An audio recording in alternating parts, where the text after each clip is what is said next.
सीधे तौर पर हम चेतावनी देते हैं कि अगर हिंदुओं पर अत्याचार नहीं बंद किया तो इसका बहुत बड़ा भुगतान करना पड़ेगा उनको। ठीक है सर, मैं आपके पास लौट रही हूँ। एक तरफ ये कहा जाता है कि जब इस तरीके से बांग्लादेश में होता है तो हमने पहले देखा है कि चाहे सत्ता पक्ष हो चाहे विपक्ष हो, सब साथ आ जाते थे, एक स्टैंड होता था। लेकिन आज के दिन जब बांग्लादेश में सब कुछ हो रहा है तो अभी तक ऐसा कोई भी जो बड़ा लीडर, अगर मैं विपक्ष की बात करूं, कोई कुछ नहीं कह रहा है। क्यों? मतलब कहते हैं साथ तो होंगे लेकिन इफ एंड बट के साथ, तो ये तो नहीं चल सकता। जी बिल्कुल, आप सही कह रहे हो। कहीं ना कहीं मुझे ये मतलब एसआईआर का भी इम्पैक्ट लग रहा है, क्योंकि बहुत सारे लोग अभी भी यहाँ पे बांग्लादेश के हैं जिसको हमें वापस भेजने की ज़रूरत है। वो कुछ पॉलिटिकल लीडर्स उनका वोट चाहते हैं, तो इसलिए वो खुल करके सामने नहीं आ रहे हैं। लेकिन देश से बड़ा कुछ भी नहीं होना चाहिए और बांग्लादेश को सबक सिखाना ही चाहिए। बांग्लादेश को हमने बनाया है, ठीक है, हमसे पहले उसका कोई अस्तित्व नहीं था, लेकिन आज उसको क्योंकि अमेरिका का सपोर्ट मिल रहा है, क्योंकि आज उसको पाकिस्तान का सपोर्ट मिल रहा है, तो अमेरिका और पाकिस्तान के सपोर्ट से ये इस तरीके की हरकतें कर रहा है।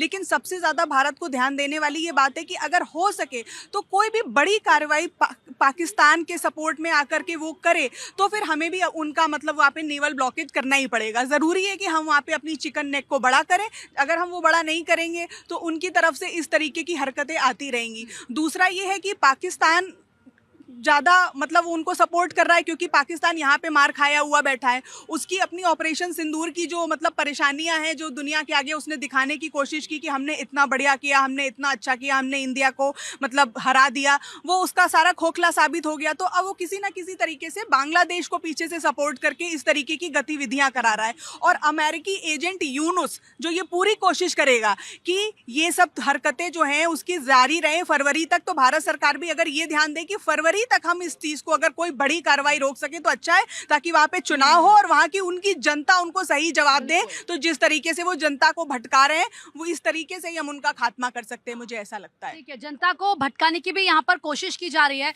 ठीक है सर, मैं आपके पास आ रही हूँ, लेकिन पहले मुझे सर ये बताइए कि जो ये सब कुछ बांग्लादेश में चल रहा है, अब उसका भारत पे क्या इम्पैक्ट पड़ेगा या नहीं पड़ेगा? और दूसरा इसीलिए क्योंकि शेख हसीना इस वक्त भारत में शरण लिए हुए है।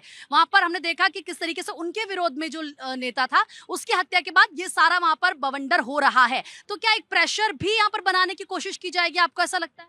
नहीं, टोटल प्रीति जी, मैं आपको बताना चाहूँगा कि ये प्रेशर ही बनाया जा रहा है, क्योंकि जो अभी उनकी जो बांग्लादेश की जो अदालत है, उसने शेख हसीना को मौत की सज़ा सुनाई है और इन्होंने मांग किया है, मगर भारत ने उस बात को ध्यान नहीं दिया है। ठीक है ना? तो अब वो इस तरह का जो वहाँ जो जिसकी मृत्यु हुई है, वो तो एक बहाना है, वो तो सिर्फ बहाना ढूंढ रहे हैं। बाकी उनको कुल मिला के भारत के साथ ये सोच रहे हैं, क्योंकि उन्हें पीछे से निर्देश मिल रहे हैं। बांग्लादेश की औकात नहीं कि भारत से कोई टक्कर ले ले, लड़ ले। बांग्लादेश भारत का 2 दिन का भी युद्ध नहीं झेल सकता है, क्योंकि उसके पास ऐसा कुछ नहीं है। मगर फंडिंग के लिए सारा कार्य हो रहा है। उन्हें मालूम है कि आगे चुनाव आने वाले हैं और चुनाव में शेख हसीना की जो पार्टी है, भाई शेख हसीना भारत में है, पार्टी तो खत्म नहीं हुई है ना, तो पार्टी वहाँ उस चुनाव में फिर अपना जो है ना चुनाव लड़ेगी।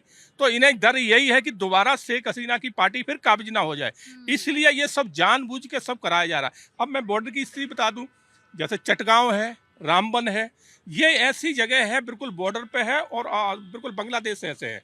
तो इन यहाँ क्षेत्रों पे टोटल नदी पड़ती, जो ब्रह्मपुत्रा नदी है, इसका पूरा तटीय क्षेत्र है। और इसी चटगांव से इससे लगा हुआ पूरा इसका चाइना ने वहाँ वास्तव में, अभी जैसे बताया, चाइना ने वास्तव में वहाँ पर बंदरगाह बना ली है, पूरा कब्जा कर लिया है।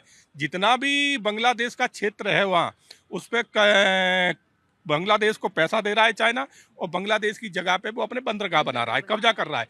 यही चाल उसने कहाँ चली थी? श्रीलंका में। मगर श्रीलंका में उतनी उसकी चाल वो हो नहीं पाई, ठंडी पड़ गई। फिर उसने नेपाल पे हाथ डाला, तो नेपाल पे भी आप देखा है, मगर वहाँ का तो नेपाल पे अभी जब से ये जेनजी आंदोलन हुआ है तब से थोड़ा हल्का पड़ा। नहीं, पहले कम्युनिस्ट सरकार थी, वो टोटल चाइना के फेवर की थी। तो भारत के लिए खतरा तो बिल्कुल है, इसमें कोई शक नहीं, मगर भारत ऐसे खतराओं से निपटना जानता है कि भारत आज बहुत बड़ी शक्ति है। जी, तो भारत जानता है कि ऐसे खतरों से कैसे निपटना है। लेकिन जिस तरीके से पहले ये था कि वहाँ इलेक्शन होने हैं, जैसे मैम ने भी जिक्र किया कि फरवरी 2026 में वहाँ पर इलेक्शन होने थे। अब अगर बिल्कुल हम कहें कि 2 महीने पहले इस तरह की तस्वीर सामने आ रही, तो क्या ये चुनाव को तो एक्सटेंड कराने की साजिश नहीं है? बिल्कुल उनकी, देखिए, अब चुनाव को एक्सटेंड कराने की भी साजिश है। और जो कैप्टन साहब ने बताया कि फंडिंग, रीजन क्या है, उनकी हालत तो खराब है ही। उस हालत के लिए उनको जहाँ से पैसा मिल रहा है वो तो मोहरे वाला काम कर रहे हैं। आप इंडिया के जो सराउंडिंग जो देश हैं वहाँ पर चाइना धीरे धीरे अपने आप को कंप्लीट करता है, उनकी इकोनॉमी बिल्कुल ख़त्म हो चुकी है। तो वो चाहते हैं कि ये लोग हमारे इनडायरेक्टली, वो डायरेक्ट तो हमसे कुछ कर नहीं सकते, तो इनके थ्रू जो है वो सारी चीज़ें हमारे साथ कर रहे हैं।